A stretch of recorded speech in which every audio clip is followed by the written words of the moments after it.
নমস্কার বন্ধুরা, আমার কুকিং চ্যানেলে আবারও সবাইকে স্বাগত। আজ আমি আপনাদের বানিয়ে দেখাবো একদম দোকানের মতো পারফেক্ট পাপড়ি চাট। আমরা কোথাও ঘুরতে গেলে বা বাজার থেকে এক প্লেট পাপড়ি চাট কিনে খেলে অনেকটাই টাকা খরচ হয়ে যায়। পেট মন কোনো কিছুই ভরে না, কিন্তু অনেক টাকা খরচ হয়ে যায়।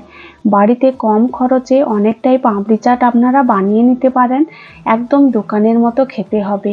এইভাবে বানালে খেতে কিন্তু অসাধারণ হয়। পাপড়ি চাট বানানোর জন্য প্রথমে পাপড়িটা রেডি করে নিতে হবে। তার জন্য আমি এখানে 250 গ্রামের মতো ময়দা নিয়েছি। ওর মধ্যে দিয়ে দেব 3 চামচের মতো সুজি। সুজিটা দিলে একদম মুচমুচে হবে আর অনেকক্ষণ পর্যন্ত মচমচে থাকবে। তারপর দিয়ে দেব স্বাদ মতো লবণ, অল্প একটু চিনি, এটা আপনারা দিতে পারেন আবার নাও দিতে পারেন। তারপর দিয়ে দেব 3 চামচের মতো সাদা তেল। তেলটা একটু বেশি করেই দিতে হবে। ময়ামটা যত ভালো করে দেবেন পাপড়িগুলো ততই খাস্তা হবে। তারপর ময়দার সঙ্গে সমস্ত উপকরণ খুব ভালো করে মিশিয়ে নেব। এখানে মুঠো করলে যখন ময়দাটা একদম মুঠো হয়ে যাবে তখনই বুঝতে হবে ময়ামটা খুব ভালো করে দেওয়া হয়ে গেছে।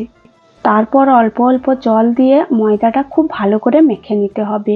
3 থেকে 4 মিনিট ময়দাটা মেখে নেব। একদম শক্ত করেই মাখতে হবে, নরম করে মাখলে হবে না। রুটি যেরকম বানানো হয় ওর থেকে অল্প একটু শক্ত করেই ময়দাটা মেখে নেব।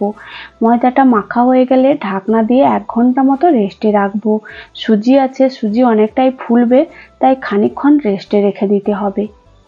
1 ঘন্টা পর ঢাকনাটা খুলে ময়দাটা আবারও একবার খুব ভালো করে মেখে নেব। আবারও 1 মিনিটের মতো মেখে নেওয়ার পর ওর থেকে বড় বড় করে লেচি কেটে নেব। যেরকম রুটির জন্য লেচি কাটি ওই রকম বড় বড় করে লেচি কেটে নেব। তারপর একটা চাকতি বেলনি নিয়ে নেব। ওর মধ্যে অল্প একটু শুকনো ময়দা দিয়ে লেচিগুলো এক এক করে বেলে নেব।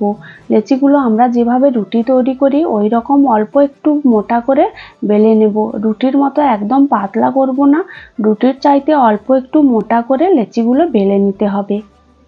লেচিগুলো রুটির মতো বড় বড় করে বেলে নিয়েছি। তারপর একটা কাঁটা চামচ দিয়ে রুটিটা পুরো ফুটো করে দেব। এই রকম ফুটো ফুটো করে দিলে যখন পাপড়িগুলো ভাজবো ওগুলো ফুলবে না, একদম পারফেক্ট হবে। তারপর এই রকম একটা কৌটোর ঢাকনা নিয়েছি, ওই ঢাকনা দিয়ে গোল গোল করে ছোট ছোট করে কেটে নেব। এই রকম কেটে নিলে একদম ছোট ছোট একই সাইজের হবে। আপনারা চাইলে একদম ছোট ছোট লেচি কেটেও বেলে নিতে পারেন, তাতেও কিন্তু খুবই ভালো হয়। তারপর কড়াইয়ের মধ্যে কিছুটা তেল গরম করতে বসিয়ে দিয়েছি। আমি এখানে সাদা তেল দিয়ে পাপড়িগুলো ভেজে নেব। তেলটা খুব ভালোভাবে গরম হয়ে গেলে গ্যাসের ফ্লেমটা একদম লোতে করে দিয়ে বেলে রাখা পাপড়িগুলো এক এক করে তেলের মধ্যে ছেড়ে দেব। মিডিয়াম টু লো আঁচে উল্টে পাল্টে একদম লাল লাল করে ভেজে নেব। বেশি আঁচে ভাজলে খুব সহজেই লাল হয়ে যাবে আর পাপড়িগুলো খাস্তা হবে না। মিডিয়াম আঁচে উল্টে পাল্টে খুব ভালো করে লাল লাল করে ভেজে নিতে হবে। এগুলো ভাজতে বেশি সময় লাগে না, 4 থেকে 5 মিনিটের মধ্যে ভাজা হয়ে যায়।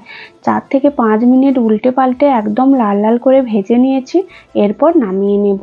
ঠান্ডা হলে একদম খাস্তা হয়ে যাবে। তারপর আবারও একটা ব্যাচ এইভাবে ভেজে নেব।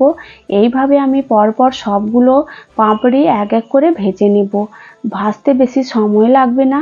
আপনারাও এইভাবে একবার পাপড়িগুলো বানিয়ে দেখতে পারেন, একদম মুচমুচে হবে, খেতে কিন্তু অসাধারণ লাগবে। পাপড়ি চাট বানানোর জন্য আলুগুলো সেদ্ধ করে নেব। আমি এখানে বেশ কয়েকটা আলু খুব ভালো করে ধুয়ে পরিষ্কার করে নিয়েছি।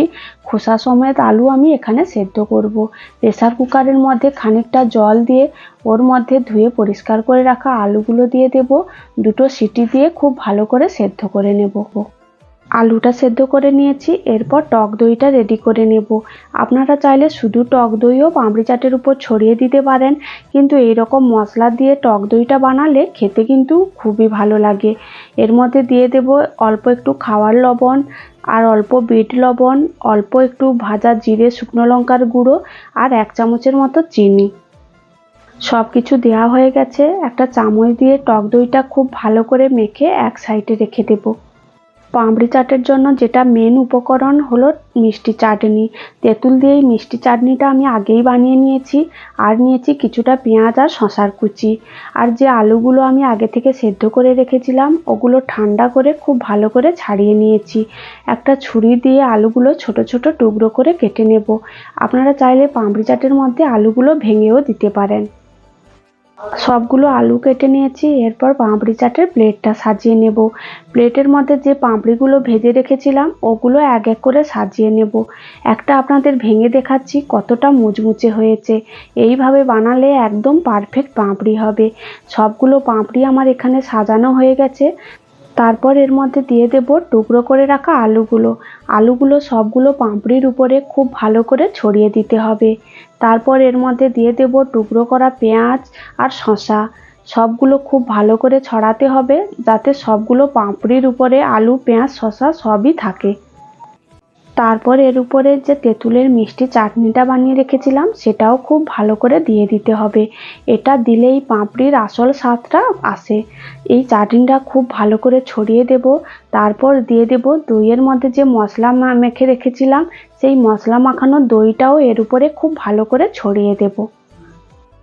তারপর এর মধ্যে ছড়িয়ে দেব কিছুটা চাট মশলা, আর দিয়ে দেব জিরে, শুকনো লঙ্কার গুঁড়ো আর কিছুটা বিট লবণ। সব কিছু উপরে খুব ভালো করে ছড়িয়ে দিতে হবে। তারপর এর মধ্যে ছড়িয়ে দেব বেশ খানিকটা ভুজিয়া। ভুজিয়াটা খুব ভালো করে ছড়িয়ে দিতে হবে। সবার শেষে উপর থেকে আবারও একটু অল্প তেঁতুলের চাটনি দিয়ে দেব। দেখতেও কিন্তু খুবই ভালো লাগবে, খেতেও ভালো লাগবে। সব কিছু দেওয়া হয়ে গেলে একদম রেডি হয়ে যাবে রাস্তার ধারে দোকানের মতো পারফেক্ট পাঁপড়ি চাট। আপনারাও এইভাবে একবার বাড়িতে বানিয়ে দেখতে পারেন। বাচ্চারা একদম খুশি হয়ে যাবে। ভিডিওটি ভালো লাগলে লাইক, কমেন্ট, শেয়ার ও আমার চ্যানেলটা সাবস্ক্রাইব করে দেবেন।